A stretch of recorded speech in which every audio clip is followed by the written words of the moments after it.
Hey, Emmaus, Mason here, and we are continuing this week of walking through kind of the life of Jesus during Holy Week, during kind of the last week that he was here on earth. And so today being Tuesday was kind of a crazy day. There was a lot going on, and you can kind of read about it in the scripture, just his final hours. There's a lot of things he says and teachings that he kind of dives into.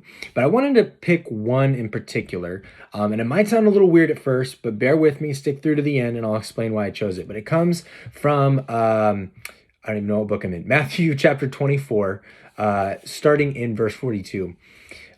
Jesus is talking about kind of the end times, his return, and he says, "Therefore keep watch, because you do not know on what day your Lord will come. But understand this, if the owner of the house had known at what time of night the thief was coming, he would have kept watch and would not have let his house be broken into. So you also must be ready, because the Son of Man will come at an hour when you do not expect him." Now, what does the end times have to do with Holy Week? Well, I don't want to necessarily talk about the end times, but I think what's interesting about this passage is the idea of the unknown, about how we don't know when Jesus is going to come back, just like we didn't know that we are going to jump into a pandemic. And right now, the question that every single one of us has in our lives is, when is this going to end? Right? That's all we want, is when am I going to be let out of my house?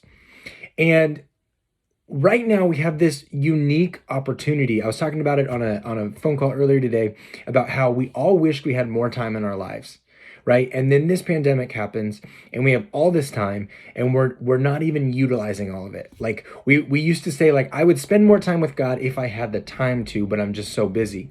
And we've now become busy with new things in our lives.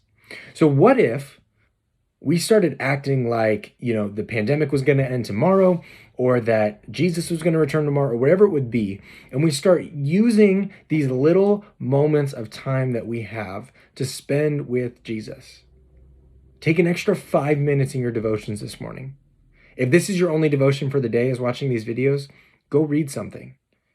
Go spend a little bit more time in prayer. Add a couple minutes of prayer. Go on a prayer walk, get out of the house, whatever it may be. Spend a little bit more time imagining that this is the only time you're going to get. Stop thinking about, I'm going to be locked up for months and months and months, and start focusing on, how can I use the most of this time that I have? Start building habits that are going to spill over into your life when it gets back to normal. Hope you guys are having a good Holy Week, and we'll see you back here tomorrow.